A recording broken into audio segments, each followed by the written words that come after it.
नमस्कार साथियों, मैं आप लोगों का इस क्लास में बहुत बहुत अभिनंदन करता हूं, स्वागत करता हूं। और अब इस क्लास को आगे बढ़ाने की बारी जो है वह आ गई है। हम लोग गुप्त काल के बारे में पढ़ रहे हैं। उसमें बिहार से जो संबंधित है उस पर हम लोग ज़्यादा फोकस कर रहे हैं और अन्य से जो संबंधित है वह हम लोग भारत के इतिहास में पढ़ेंगे। अभी तक हम लोगों ने गुप्त वंश के शासकों के बारे में पढ़ा था और विष्णुगुप्त जो था वह अंतिम शासक था, वह हम लोगों ने पढ़ लिया। उसके बाद गुप्त प्रशासन के बारे में भी हम लोगों ने थोड़ा सा जाना। अब जो सबसे महत्वपूर्ण पॉइंट है और जहां से परीक्षा में प्रश्न पूछा जाता है वह है कला एवं संस्कृति। आप सभी लोग जानते होंगे कि कला एवं संस्कृति के विकास के लिए ही गुप्त काल को स्वर्ण काल की संज्ञा जो है वह दिया गया है। तो साथियों, वही हम जो है शुरुआत करेंगे और ध्यान से इसको देखना है आपको। अगर आप बीपीएससी की पीटी परीक्षा में पास कर जाते हैं तथा मुख्य परीक्षा में जाते हैं और अगर आपका ऑप्शनल पेपर जो है वह हिस्ट्री है तो वहां पूछा जाता है गुप्तों की सांस्कृतिक देन के बारे में उल्लेख कीजिए, तो इसको आप पढ़िएगा तो यहां से बहुत सारा तथ्य मिल जाएगा मुख्य परीक्षा के लिए। या गुप्त काल को स्वर्ण काल कहा जाता है, समीक्षा कीजिए। या आप सहमत हैं तो यह आपको बहुत अधिक काम देगा। इसी को मिला करके वहां क्वेश्चन का आंसर जो है वह लिखा जा सकता है। तो हम लोग शुरुआत करेंगे। यहां पर गुप्त वंश मैंने लिखा है यहां कला एवं संस्कृति। कला एवं संस्कृति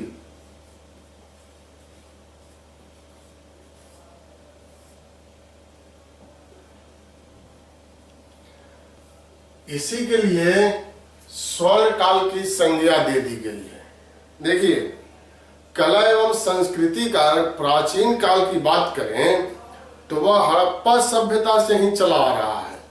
मौर्य काल में और अधिक विकसित हुआ, लेकिन गुप्त काल में आकर के इसका सबसे ज्यादा जो है वह विकास होता है। तो सबसे ज्यादा जब विकास होता है तो यहाँ पर अधिक महत्वपूर्ण और सबसे ज्यादा तथ्य भी निकल करके सामने आ जाता है। क्या क्या इसमें हम लोग शामिल करेंगे वह आपको देखना है। कला एवं संस्कृति में यहां लिख रहे हैं हम लोग धर्म, एक पॉइंट यह लेंगे। दूसरा स्थापत्य कला,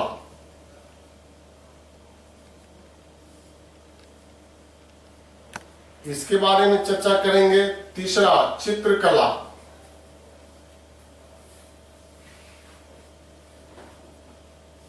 मूर्ति कला,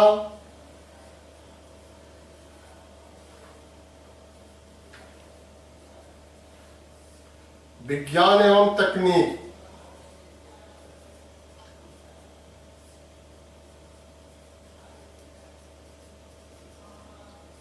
शिक्षा एवं साहित्य,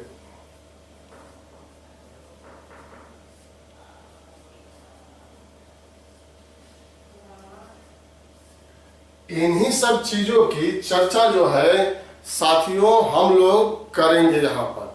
और यह महत्वपूर्ण सब पॉइंट है और इसमें से परीक्षा के लिए आप देखेंगे कि बहुत सारा तथ्य जो है वह निकल करके सामने आ जाता है। तो एक एक करके हम लोगों को देखना है। पहले हम लोग धर्म को देखेंगे और धर्म के साथ साथ नीचे बढ़ते हुए हम लोग शिक्षा एवं साहित्य के क्षेत्र पर अपना ध्यान जो है वह केंद्रित कर देंगे। तो शुरुआत करते हैं हम यहाँ धर्म के बारे में। अगर धर्म को हम लोग यहाँ पर लाएं तो यह धर्म की अगर हम लोग बात करते हैं तो आप यहाँ पर देखिएगा एक एक करके हम लोग तोड़ तोड़ करके इसको पढ़ेंगे। धर्म में पहला वैष्णव धर्म, वैष्णव धर्म।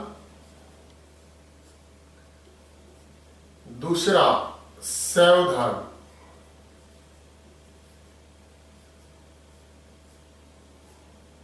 बौद्ध धर्म,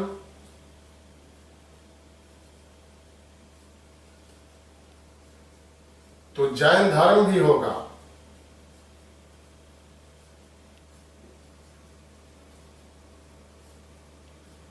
अन्य। तो आप देख रहे हैं बिल्कुल ही आसान इसको किया जा रहा है। हम लोग कला एवं संस्कृति में को इतने भागों में बांट दिए, धर्म से लेकर के शिक्षा एवं साहित्य। अब पहला पॉइंट हम लोगों का धर्म है, तो धर्म को हम लोगों ने यहाँ पर फिर से विभाजन किया और वैष्णव धर्म के साथ साथ लेकर के यहाँ अन्य धर्म पर हम लोग आ गए। अब पहला हम लोग इसके बारे में जानेंगे, वैष्णव धर्म के बारे में हम लोग चर्चा करेंगे। तो यहां से एक पॉइंट बनता है कि अधिकांश शासक जो थे वह किस धर्म के अनुयायी थे। तो अधिकांश शासक जो थे वह वैष्णव धर्म के अनुयायी थे। एक बात और आप जानते होंगे, आपको बताना है कि इस वैष्णव धर्म को भागवत धर्म,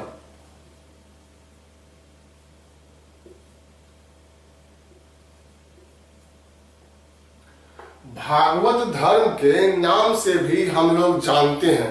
भगवान कृष्ण जो थे इस धर्म के प्रवर्तक माने गए हैं।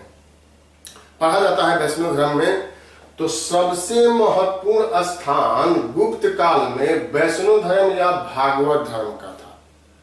परम भागवत की उपाधि गुप्त शासकों के द्वारा धारण किया गया था और यही धर्म को राजकीय धर्म के रूप में घोषित किया गया था।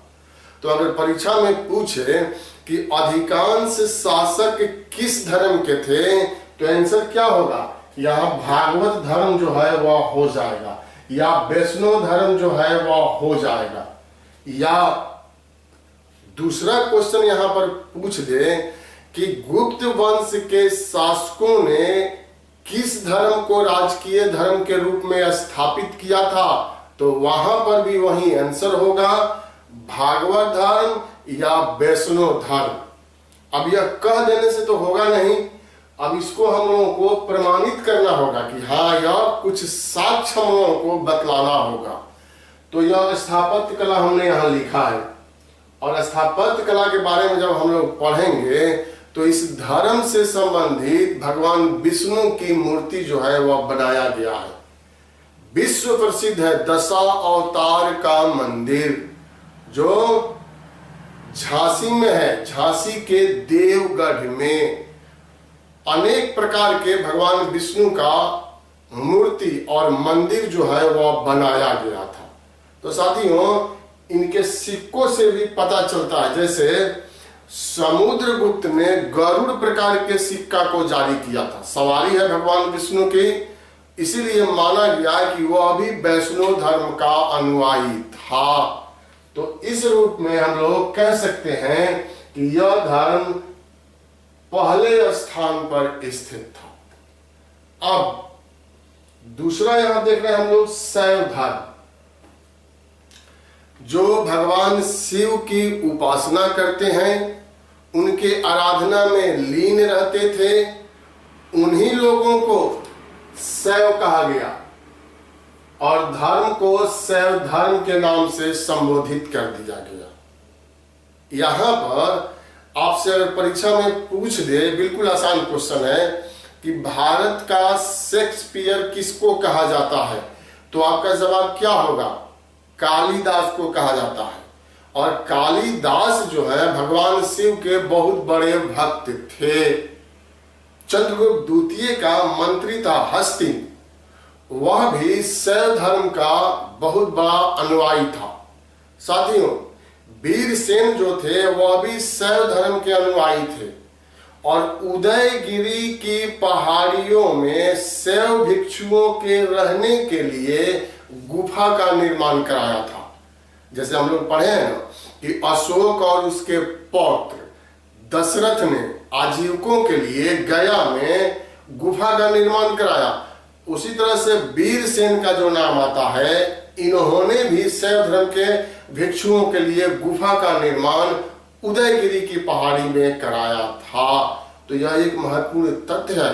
कालिदास खुद वर्णन करते हैं कि उज्जैन के महाकाल मंदिर का वर्णन करते हैं और वहां पर देवदासियों को रखा जाता था। स्थापत्य कला में आप चलेंगे तो भगवान शिव की मूर्ति, भगवान शिव का मंदिर, मां पार्वती का मंदिर, इन सभी का प्रमाण जो है हम लोगों को मिला है।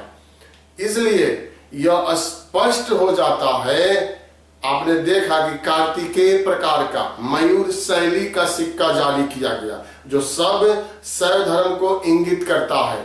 इसीलिए वैष्णव धर्म के बाद शैव धर्म का स्थान था। मतलब गुप्त काल में आस्तिक धर्म ज्यादा लोकप्रिय था, नास्तिक धर्म इसके बाद स्थान आता है। आस्तिक में हम लोग वैष्णव और शैव को शामिल कर सकते हैं। नास्तिक में बौद्ध धर्म और जैन धर्म, जो ईश्वर की सत्ता में विश्वास नहीं करता हो, उसको नास्तिक कहते हैं। तो यही है वैष्णव धर्म से संबंधित बात और शैव धर्म से संबंधित बात। बौद्ध धर्म तो आप खुद पढ़े हुए हैं, तो बौद्ध धर्म में अगर नहीं भी यहां बताया जाए तब भी आपको बहुत अधिक जानकारी अब तक के वीडियो के माध्यम से, अब तक के पढ़ाई के माध्यम से दे दिया गया है। बौद्ध धर्म भी यहाँ विकसित अवस्था में दिखलाई देता है। बहुत सारे उदाहरण मैंने बतलाया, उसमें से कुछ आप लोगों को जरूर जो है वह याद होगा और वह प्रमाणित कर देगा कि बौद्ध धर्म लोकप्रिय अवस्था में था। कोई एक उदाहरण बतलाइए आप, 10 सेकंड का समय, कि कैसे आप कह सकते हैं कि बौद्ध धर्म लोकप्रिय था।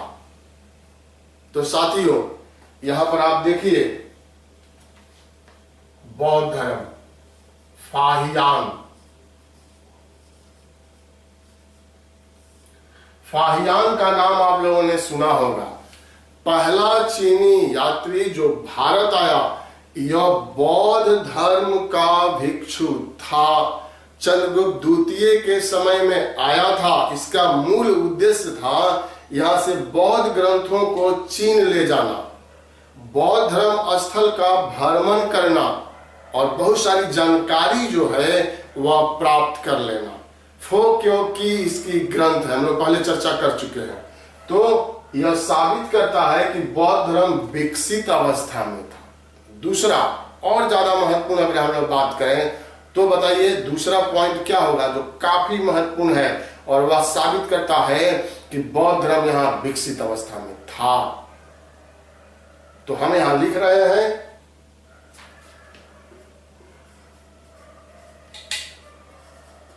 नालंदा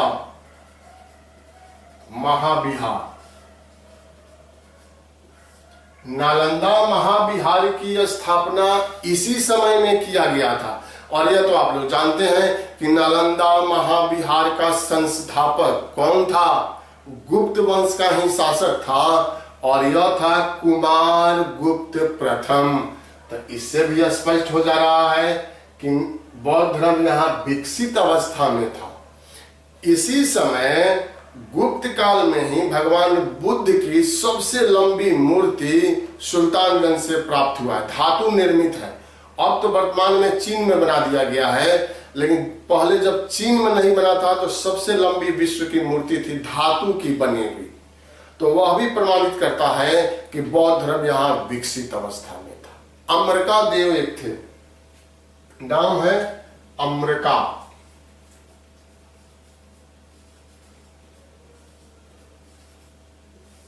यह राज दरबार में ऊंचे पद पर आसीन थे और बौद्ध धर्म के अनुयायी भी थे। मतलब बौद्ध धर्म के अनुयायी को भी राज दरबार में संरक्षण दिया गया था, पद दिया गया था, जो स्पष्ट करता है कि निश्चित रूप से यह धर्म भी लोकप्रिय था और राजाओं ने, शासकों ने किसी भी धर्म से किसी भी प्रकार का भेदभाव नहीं किया। तो सभी धर्म अगर किसी राज्य में, किसी देश में प्रचलित हो, लोकप्रिय हो और राज्य उसमें हस्तक्षेप नहीं करता हो तो उसको क्या कहा जाएगा?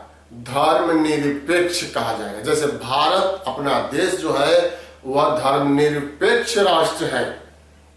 इसका केंद्र का या राज्य का अपना अलग से कोई धर्म नहीं है। यहाँ पर अलग से धर्म था, राजकीय धर्म बनाया गया था, लेकिन सभी धर्मों को स्वतंत्रता प्रदान कर दिया गया था। इसलिए हम आप कह सकते हैं कि शासक जो थे वह धर्मनिरपेक्ष शासक थे। तो बौद्ध धर्म के बारे में हम लोगों ने इतना तथ्य जो है वह देखा, जिसमें दो आपको तो याद ही रहना चाहिए, फाहियान और नालंदा महाविहार। यह बार बार मैं इसलिए बोलता हूं कि बार बार इसलिए बोलता हूं कि यह परीक्षा में भी बार बार पूछा जाता है। तो मैं इसी तरह से हंसते खेलते आप लोगों को बतलाते हुए इस तथ्य को याद कराना चाहता हूं और आप लोगों को याद भी हो गया होगा। देखिए, इतिहास की जहां तक बात है तो मैं अपनी बड़ाई नहीं कर रहा हूं। मुझे पूरा प्राचीन, मध्यकालीन, आधुनिक भारत का जितना भी महत्वपूर्ण पॉइंट है वह लगभग सब याद है। इसलिए मैं बोर्ड पर आप लोगों को ऐसे लिख करके बतलाता हूँ। यह नहीं कि मैंने पहले से यहाँ लिख दिया है और उसको देख देख करके पढ़ाना। उस तरह से पढ़ाने में क्या होता है कि जो बोर्ड पर लिखा हुआ है उतना ही हम आपको बता सकते हैं, लेकिन अगर आपको याद है, वह चैप्टर पर पूरा पकड़ है, तो आप और भी ज्यादा बता सकते हैं और भी अच्छी तरीका से समझा सकते हैं। और ग्रुप डिस्कशन अगर हो, जैसे आप अपने ऊपर लीजिए कि अगर आपको कोई टॉपिक्स याद है और आप ग्रुप डिस्कशन में बैठते हैं तो बेधड़क आप, बेहिचक आप बोलते चले जाते हैं, समझाते चले जाते हैं। लेकिन देख देख करके बोलने का क्या मतलब है कि आप उसी पेज तक बंद करके रह जाते हैं। तो इसीलिए मैं यहाँ पर आप लोगों को लिख लिख करके समझाता हूं, क्योंकि मुझे लगभग पूरा इतिहास जो है वह याद है। तो साथियों, बौद्ध धर्म यहाँ हो गया। अब बौद्ध धर्म के साथ साथ नास्तिक धर्म में जैन धर्म का भी विकास हुआ। जैन धर्म का भी यहाँ से प्रमाण हम लोगों को मिला है। तो कोई पॉइंट एक बताइए, आपसे पूछ रहे हैं कि कैसे आप कहेंगे कि इस समय जैन धर्म भी विकसित अवस्था में था। कोई एक पॉइंट, कोई एक व्यक्ति। इतने सारे लोग वीडियो देखते हैं, 1 घंटा चलता है वीडियो, लगभग 250 करीब दिखलाया जाता है, 250-250 के करीब देखते हैं लोग, लेकिन लाइक बहुत कम करते हैं आप लोग। लाइक कीजिए, लाइक करने से क्या होगा कि मेरा आत्मबल भी बढ़ेगा और वह देखा जाता है कि कितना इनको लाइक मिला। कुछ लोग डिसलाइक भी कर देते हैं, अब क्यों करते हैं यह मुझे पता नहीं, क्योंकि मैं तो चाहता हूं कि अच्छा से अच्छा आप लोगों को मटेरियल दे दूं और कोई त्रुटि नहीं रहे। फिर भी यहाँ किया जाता है। खैर, अपना अपना सोचने का नजरिया सबका अलग अलग है। हो सकता है मुझमें कोई त्रुटि हो जो मुझे दिखलाई नहीं दे रहा हो, और उसके आधार पर 2-3 आदमी जो है नीचे जो है वह थम कर देते हैं। ऊपर कीजिए, ज्यादा से ज्यादा कीजिए। और जैन धर्म विकसित अवस्था में इसलिए था कि आप लोग पढ़े हैं 512 ईस्वी में, 512 ईस्वी में द्वितीय क्या हुआ? जैन संहिता।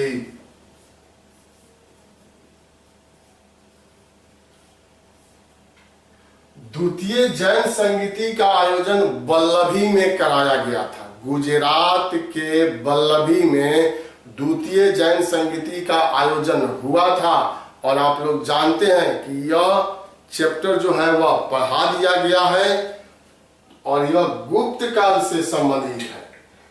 इसलिए यह भी प्रमाणित कर देता है कि जैन धर्म इस समय लोकप्रिय था। वल्लभी के साथ साथ मथुरा से भी जैन धर्म के प्रमाण हम लोगों को प्राप्त हुआ है। लेकिन हम लोग चूंकि बिहार से संबंधित पढ़ रहे हैं तो उसमें यह पॉइंट आ रहा है, इसलिए हम लोग इसकी भी चर्चा यहाँ संक्षिप्त रूप में कर रहे हैं। अन्य धर्म की बात हम लोग करें तो यहाँ पर सूर्य भगवान की पूजा का साक्ष्य भी हम लोगों को मिला। भगवान भास्कर, भगवान सूर्य की पूजा भी किया जाता था और सूर्य मंदिर का प्रमाण भी यहां से प्राप्त हुआ। माडास्याप नामक स्थल है, जगह है माडास्याप।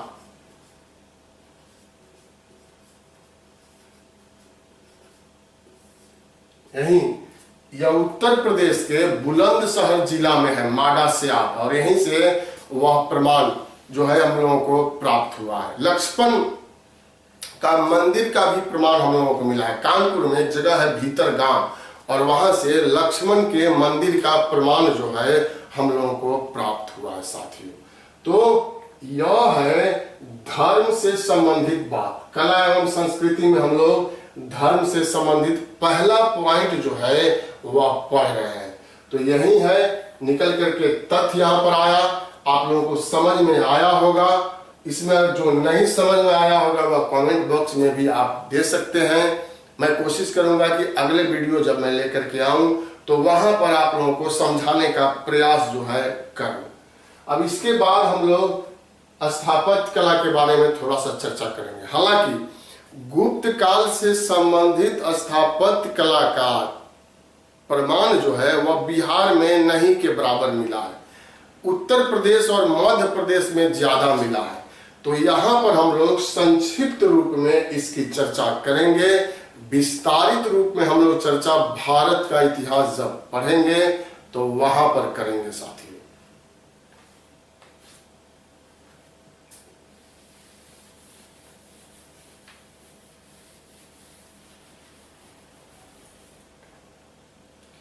अब है स्थापत्य कला। यह आप देख रहे हैं स्थापत्य कला, और इसमें यहां मंदिर निर्माण शैली, मंदिर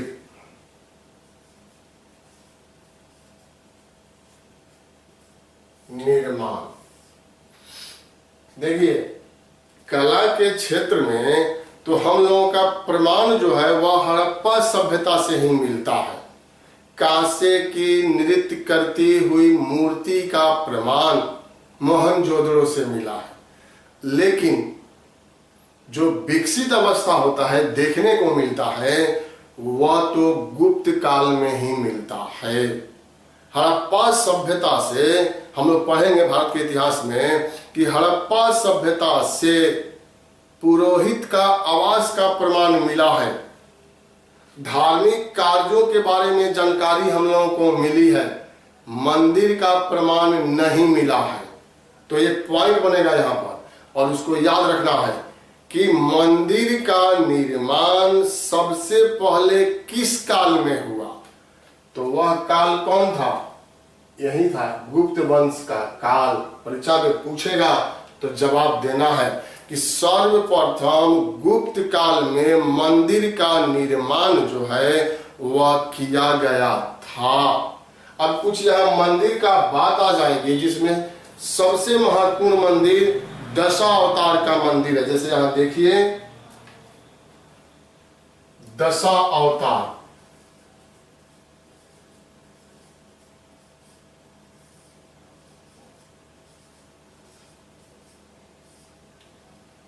गुप्त स्थापत्य कला की सर्वश्रेष्ठ कृति है यह दशावतार मंदिर।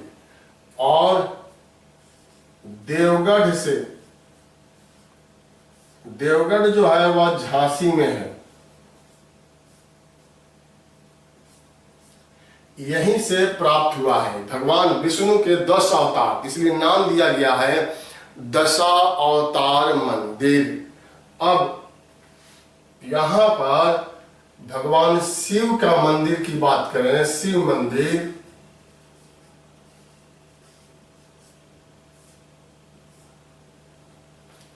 तो खो और भूमेरा, यह बिहार से संबंधित नहीं है, लेकिन पूछा जाता है तो संक्षिप्त में जगह केवल बतला रहे हैं। मध्य प्रदेश से संबंधित है, और भगवान शिव के मंदिर का प्रमाण यहां से मिला है। विष्णु,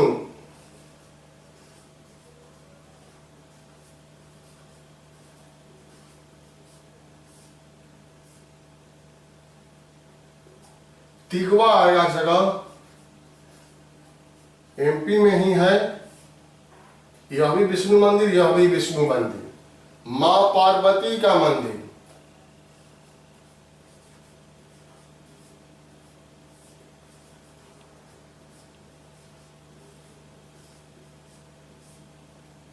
नचना कुठार, नचना जगह है, नचना कुठार ये अभी एमपी में है। लक्ष्मण का मंदिर,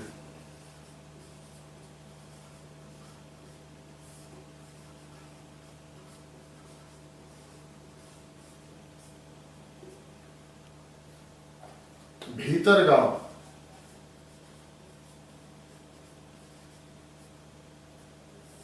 यह कानपुर के पास है। तो यह कुछ मंदिर है जिसमें आपको सबसे पहले इसको याद रखना है।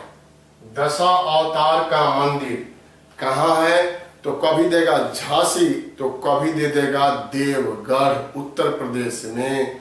और इन मंदिरों के दीवारों पर लक्ष्मी की, शंख की मूर्ति जो है, आकृति जो है चक्र की स्थापित किया गया है। वह इसकी विशेषता को प्रदर्शित जो है वह कर देता है। तो पहले यहां से 2 पॉइंट आप याद रखिए। मंदिर का निर्माण सबसे पहले किस काल में? तो गुप्त काल में। और दशा अवतार मंदिर निम्नलिखित में से कहाँ है? तो देवगढ़ है या झांसी है।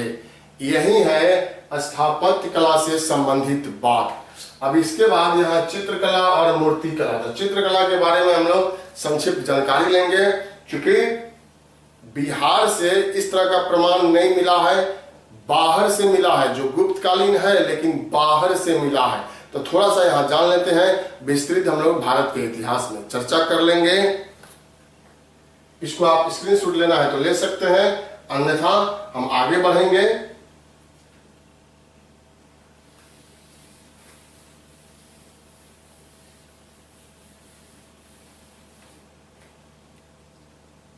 अब है यहां चित्रकला। चित्रकला को मैंने यहां लिया है। तो गुप्तकालीन 2 चित्रकला से परीक्षा में प्रश्न पूछा जाता है और वह 2 चित्रकला है। यहां देखिए,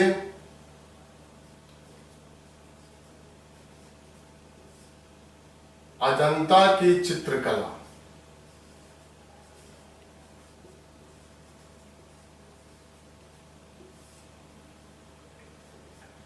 और बाघ की चित्रकला।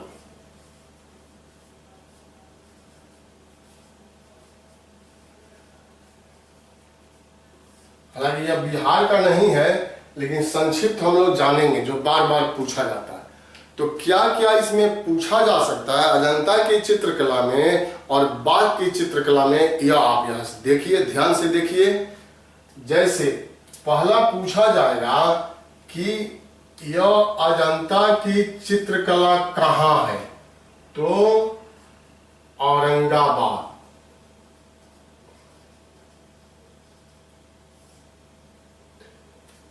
यह बिहार वाला औरंगाबाद नहीं है, यह महाराष्ट्र का औरंगाबाद है। औरंगजेब ने इस नगर का निर्माण कराया था। तो औरंगाबाद महाराष्ट्र।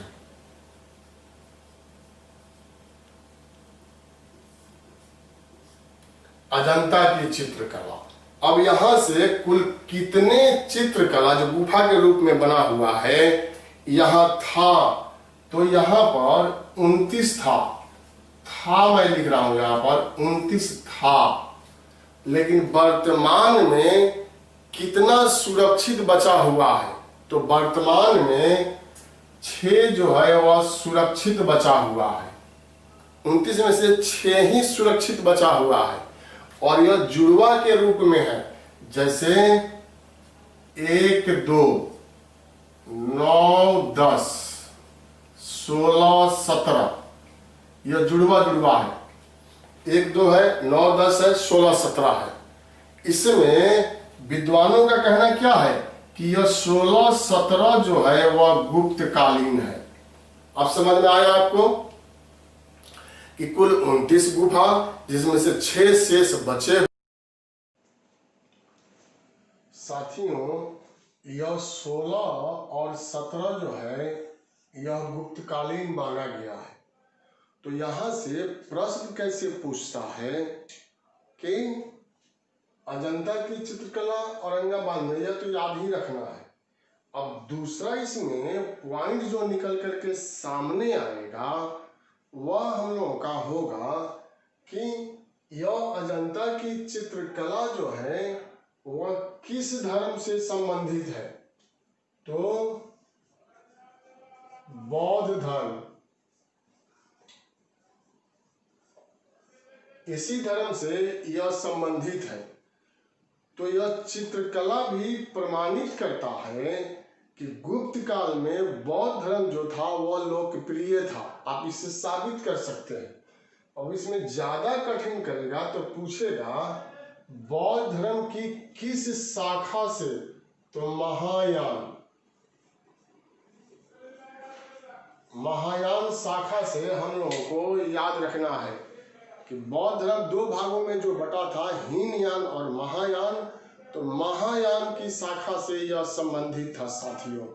और इसके बाद यहाँ जो हम लोग देख रहे हैं गुफा संख्या 16 और 17 जो गुप्तकालीन है, तो इसमें आप लोगों को ध्यान देना है कि इस गुफा संख्या 16 में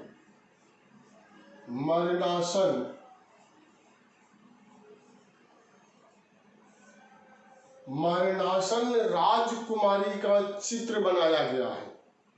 मरणासन राजकुमारी का चित्र, जब भगवान बुद्ध गृह त्याग करते हैं तो किसी को भी वह कुछ नहीं बताते हैं, तो उनकी पत्नी जो है वियोग में मरणासन अवस्था में पहुंच गई थी।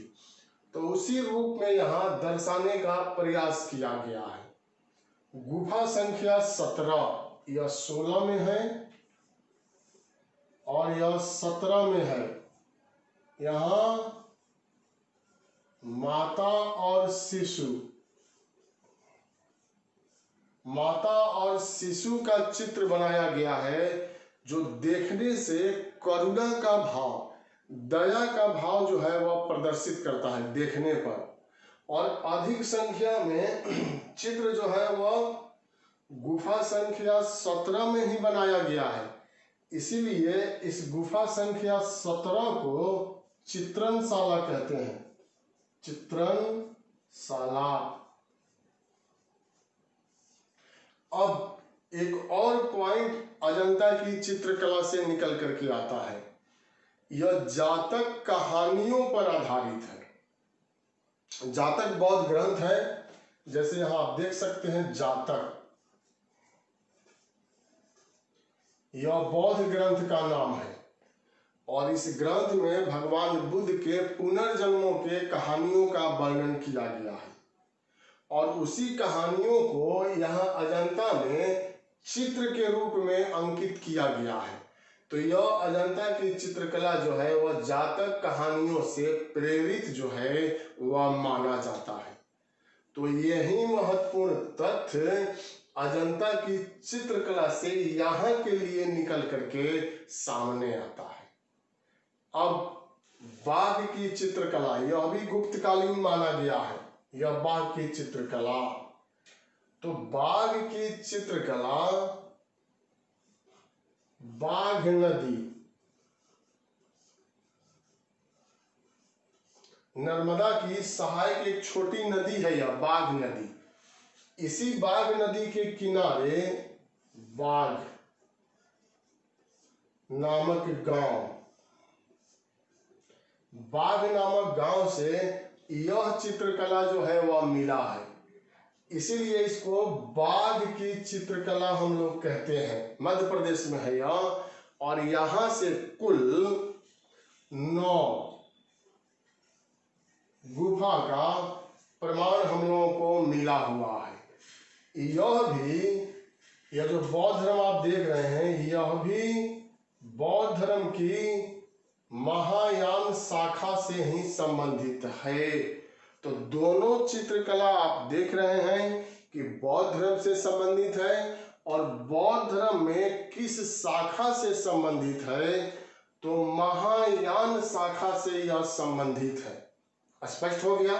आप प्रमाणित कर सकते हैं। अगर मुख्य परीक्षा में लिखते हैं कि इन प्रमाणों के आधार पर, इन साक्ष्यों के आधार पर यह कहा जा सकता है कि गुप्त काल में वैष्णव धर्म और शैव धर्म के साथ साथ जैन बौद्ध धर्म का भी विकास हुआ था, क्योंकि बहुत सारे प्रमाण जो है यहाँ पर दिखलाई पड़ता है। तो यही संक्षिप्त बात है, स्क्रीनशॉट आपको लेना है तो ले सकते हैं। और उसके बाद हम लोग चर्चा करेंगे मूर्ति कला के बारे में। थोड़ा सा मूर्ति कला के बारे में यहाँ पर हम लोग जानेंगे।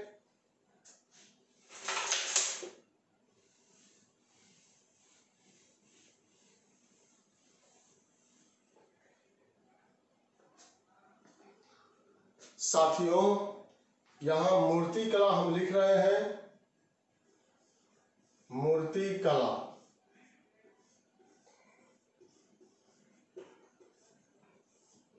आप जानते हैं कि मूर्ति कला तो बहुत प्राचीन समय से ही चला आ रहा था भारत में। हड़प्पा सभ्यता में ही मूर्ति निर्माण की प्रक्रिया जो है वह शुरू हो गया था। कांसे की नृत्य करती हुई मूर्ति, एक बालिका की मूर्ति है जो धातु से निर्मित है और यह मोहनजोदड़ो से मिला है। बहुत विशिष्ट लक्षण माना गया है हड़प्पा सभ्यता का। और वहीं से भ्रष्ट मोम विधि के माध्यम से मूर्ति निर्माण करने के बारे में भारतवासी जो है वह जान गए थे। आगे जब हम लोग बढ़ते हैं तो मौर्य काल में भी मूर्ति का निर्माण जो है वह किया गया, आधार मिला मौर्य काल में, और इसीलिए मौर्य कला हम लोगों ने पढ़ा भी है। फिर उसके आगे बढ़ते हैं तो कुषाण काल, मौर्य काल के बाद भारत पर विदेशियों का आक्रमण हो गया, जिसको हम लोग भारत के इतिहास में पढ़ते हैं मध्य एशिया से संपर्क और उसका प्रभाव। इसमें 4 वंश के बारे में पढ़ा जाता है जो हम लोग भारत के इतिहास में पढ़ेंगे, हिंद यूनानी, शक, पहलव और कुषाण। तो कुषाण वंश के समय में भगवान बुद्ध की अनेकों मूर्तियों का निर्माण जो है वह किया गया था। गांधार कला विकसित हुई थी उस समय। और फिर सबसे ज्यादा मूर्तियों का निर्माण अगर किस काल में किया गया तो वह है गुप्त काल, गुप्त वंश के शासकों का काल। और यहाँ पर आप देखेंगे कि बहुत सारे मूर्ति का निर्माण, विभिन्न धर्मों से मूर्ति का निर्माण जो है वह संपन्न किया गया है।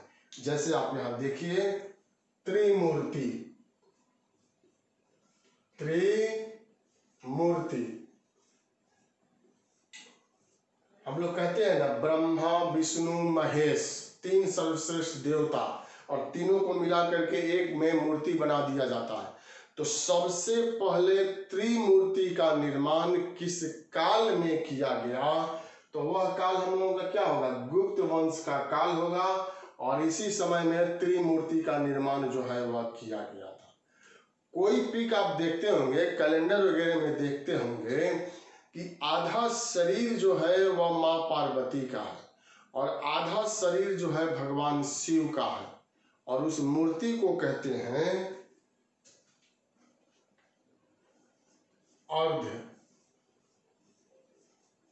नारीश्वर, अर्ध नारीश्वर की मूर्ति। तो अर्ध नारीश्वर की मूर्ति का भी निर्माण गुप्त काल में ही किया गया था। फिर आप कोई पिक देखते होंगे या कैलेंडर वगैरह में देखते होंगे या सीरियल वगैरह में कि आधा भगवान शिव का और आधा भगवान विष्णु का, दोनों को मिला करके जिस मूर्ति का निर्माण किया गया उसको हरिहर की मूर्ति,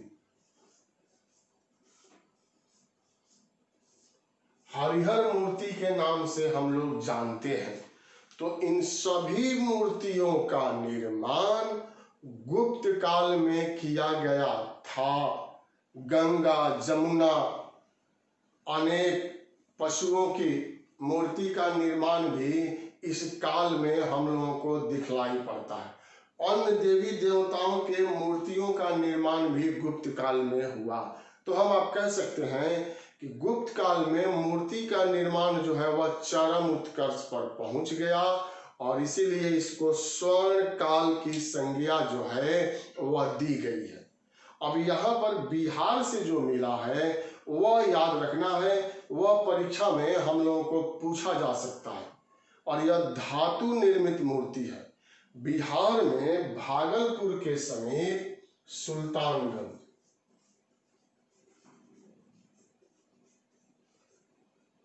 यहीं से भगवान बुद्ध की तांबे की मूर्ति मिला है, जो विश्व में सबसे लंबा मूर्ति था, और यह बिहार के सुल्तानगंज से प्राप्त हुआ। लेकिन अब वर्तमान में चीन ने विश्व का सबसे लंबा धातु की मूर्ति भगवान बुद्ध की बना लिया है, तो अब इसको दूसरा स्थान जो है वह दिया जा सकता है। तो बिहार से संबंधित यह महत्वपूर्ण पॉइंट यहां बन जा रहा है। उसी तरह से कभी परीक्षा में पूछ दे कि पत्थर की, पाषाण की भगवान बुद्ध की सबसे विशाल मूर्ति का निर्माण कहाँ किया गया था, तो भारत से बाहर किया गया था, और यह जगह है बेग्राम।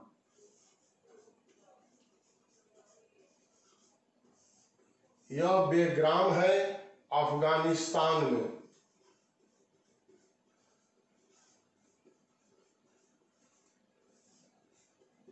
यहीं पर भगवान बुद्ध की सबसे ऊंची मूर्ति, जो पाषाण का बना हुआ था, पत्थर का बना हुआ था, जगह का नाम है बेग्राम।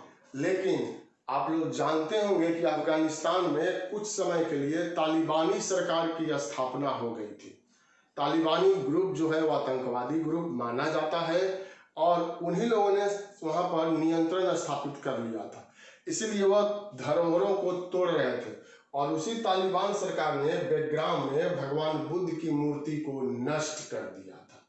तो यह जो आप मूर्ति कला के अंतर्गत यहाँ पर देखें, यह भी स्वर्ण काल का परिचायक माना जाता है। अब हम लोग यहाँ पर पढ़ लिए धर्म के बारे में, स्थापत्य कला के बारे में, चित्रकला के बारे में और मूर्ति कला के बारे में। विज्ञान एवं तकनीक तथा शिक्षा एवं साहित्य यहाँ पर साथियों बचा हुआ है। लेकिन विज्ञान एवं तकनीक थोड़ा विस्तार पूर्वक हम लोग जानेंगे, क्योंकि यहाँ से क्वेश्चन बार बार जो है वह पूछ दिया जाता है, और यह हम लोग जानेंगे अगले वीडियो में। अब हम लोगों का समय जो है वह आ रहा है, और वह समय है 10 क्वेश्चन जो है पूछने की। जैसे 5 से 10 किया गया है आप लोगों के कहने पर, तो 10 क्वेश्चन की बात अब यहाँ पर आएगी साथियों। तो वह 10 क्वेश्चन जो पूछा जाएगा वह हम लोग पूछेंगे कुमारगुप्त से, स्कंदगुप्त से, विष्णुगुप्त से और मौर्य गुप्त प्रशासन से। चूंकि इसके पहले वाला वीडियो में हम लोग वही पढ़े हैं, और आप लोग पढ़े हैं, और हम देखते हैं कि आप लोग सभी कोई, अधिकांश लोग जो हैं, जो वीडियो को देखते हैं तो वह सही जवाब देते हैं। तो मुझे बहुत खुशी होती है आप लोग जब सही जवाब देते हैं, तो बहुत जल्दी जल्दी देते हैं। उसी तरह से जवाब देना है, पढ़ना है, और अपनी तैयारी को स्वयं जांचना है, और यह भी परखना है कि मैं जो आप लोगों को बतला रहा हूँ, मैं जो आप लोगों को दे रहा हूँ, क्या इसे बीपीएससी में कंप्लीट किया जा सकता है। आप खुद जज कीजिए। मैं जितना जानता हूँ वह आप लोगों को बताने का प्रयास कर रहा हूँ, एक एक चीज, कि यहाँ से यह प्रश्न बनता है, यहाँ से वह प्रश्न बनता है। चूंकि इतिहास जो है लगभग मुझे संपूर्ण इतिहास, प्राचीन, मध्यकालीन, आधुनिक याद है साथियों। यह मैं कोई अपनी बड़ाई नहीं कर रहा हूँ, पढ़ते पढ़ते जो है वह याद हो गया है। तो अब चलिए 10 क्वेश्चन की बारी है यहाँ पर, और 10 क्वेश्चन मैं आप लोगों से पूछ रहा हूँ।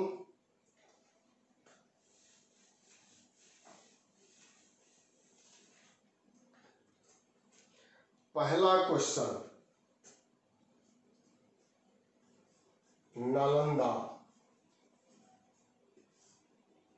महाविहार। नालंदा महाविहार का संस्थापक।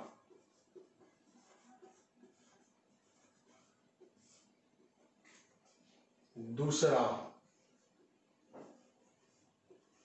किसके समय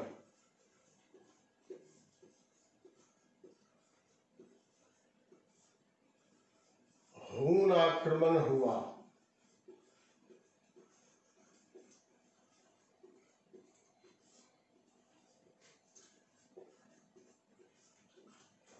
तीसरा, ध्रुवाधिकरण।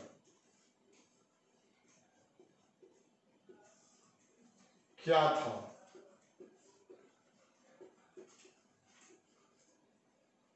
चौथा, हरिसेन किसके दरबार में रहते थे? किसके दरबार में थे? पांचवा, मंदसौर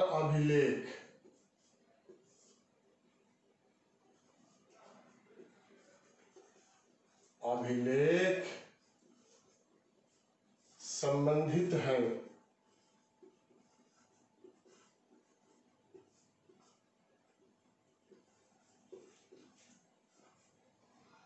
छठा नंबर,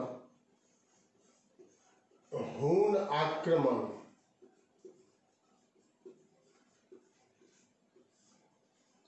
का उल्लेख किस अभिलेख में?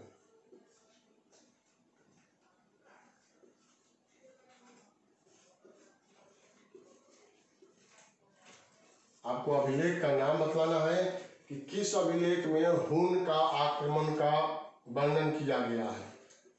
मिहिर कुल,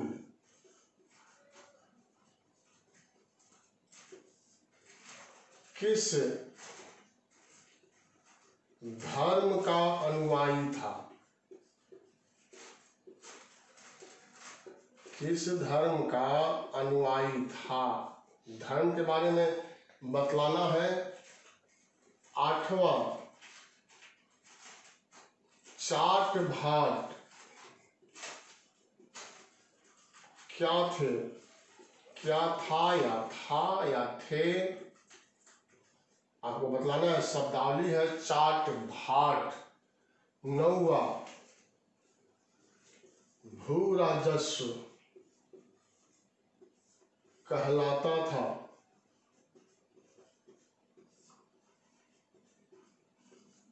दसवां, भोग क्या था? तो यही आपका क्वेश्चन है और हमको पता है कि आप लोग बहुत जल्दी जल्दी जो है इसका जवाब दे दिए होंगे। 10 क्वेश्चन है यहाँ पर। क्वेश्चन की संख्या हम चाहें तो और यहाँ पर बढ़ा सकते हैं। जैसे मान लीजिए 11 नंबर क्वेश्चन, वीर सेन किसके दरबार में?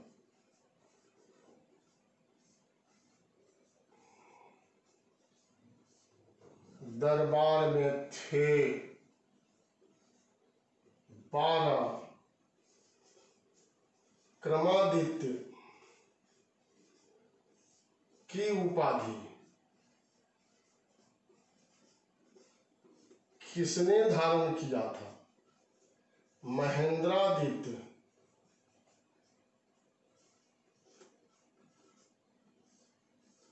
की उपाधि किसने धारण किया था? तो आप लगभग सबका आंसर जानते होंगे, हमें विश्वास है। और उसी विश्वास को लेकर के यहाँ पर मैं आंसर को लिख रहा हूं। नालंदा महाविहार का संस्थापक कुमार गुप्त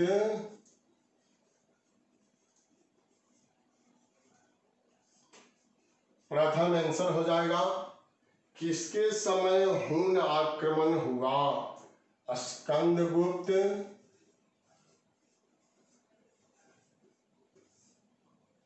इसी के समय आक्रमण किया गया था। ध्रुवाधिकरण क्या था? राजस्व अधिकारी।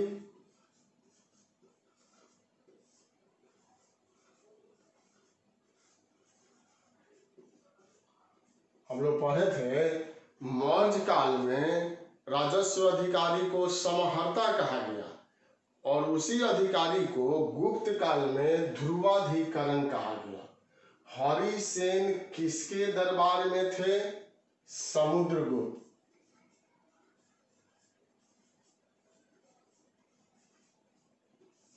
वही हरिसेन हैं यह जिन्होंने प्रयाग प्रशस्ति की रचना किया था। प्रयाग प्रशस्ति जो समुद्रगुप्त से संबंधित है। यह समुद्रगुप्त के दरबारी कवि भी थे और बहुत बड़े पद पर संधि महाविग्रहिक और महादंड नायक के पद पर भी थे। तो बहुत ही योग्य व्यक्ति थे हरिसेन। मंदसौर अभिलेख संबंधित है कुमारगुप्त प्रथम। कुमार गुप्त प्रथम इसी के उपलब्धियों के बारे में मंदसौर अभिलेख में वर्णन किया गया है। यह मालवा क्षेत्र में स्थित है। हून आक्रमण का उल्लेख किस अभिलेख में? अभिलेख का नाम बतलाना है। किस अभिलेख में? तो भीतरी जगह का नाम है। मैंने पढ़ाया था तो बतलाया था कि भीतरी अभिलेख से हूनों के आक्रमण के बारे में हम लोगों को जानकारी जो है वह प्राप्त हो जाता है। तो वही है भीतरी। 7 नंबर क्वेश्चन लिखिए। मिहिर कुल किस धर्म का अनुयायी था? पहले तो मिहिर कुल कौन था? तो मिहिर कुल हून आक्रमणकारी था, तोरमान और मिहिर कुल। और उसमें मिहिर कुल जो है वह शैव धर्म का अनुयायी था और इसी ने बौद्ध भिक्षुओं को सताने का भी कार्य संपन्न किया था। चाट भाट क्या था? यह शब्दावली है चाट भाट। तो मैंने बतलाया था पुलिस अधिकारी या पुलिस को चाट भाट कहा गया है गुप्त काल में। और मौर्य काल में कौटिल्य पुलिस को रक्षिण कहते हैं, रक्षा करने वाला। अब यहां देखिए भू राजस्व कहलाता था। गुप्त काल में भू राजस्व को क्या कहा गया? जो आय का मुख्य साधन था और जो उपज का 1/6 भाग लिया जाता था। तो भू राजस्व को यहां भाग कहा गया। भाग। अगर कोई ऊपरी कर लिखता है, ऊपरी कर, तो यह भी सही है। ऊपरी कर भी अगर आपने लिख दिया, आंसर दे दिया तो वह सही है। और कोई उद्रंग भी आंसर देता है तो वह भी सही है। लेकिन मुख्य रूप से यह पूछा जाता है। भाग याद रखिएगा। भोग क्या था? यहां लिख रहे हैं भोग। भोग उपहार, उपहार स्वरूप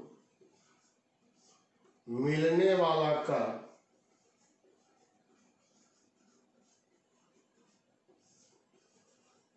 माने जो गिफ्ट के रूप में दे दिया जाता था उसको भोग कहा गया है। और इसी को ऋग्वैदिक काल में बलि कहा जाता था। उपहार स्वरूप मिलने वाले कर को वैदिक काल में बलि कहा गया और गुप्त काल में भोग जो है वह कह दिया गया। वीरसेन किसके दरबार में थे? यह हरिसेन के पुत्र थे और समुद्रगुप्त के पुत्र का नाम क्या था? चंद्रगुप्त द्वितीय। तो उसी के दरबार में चंद्रगुप्त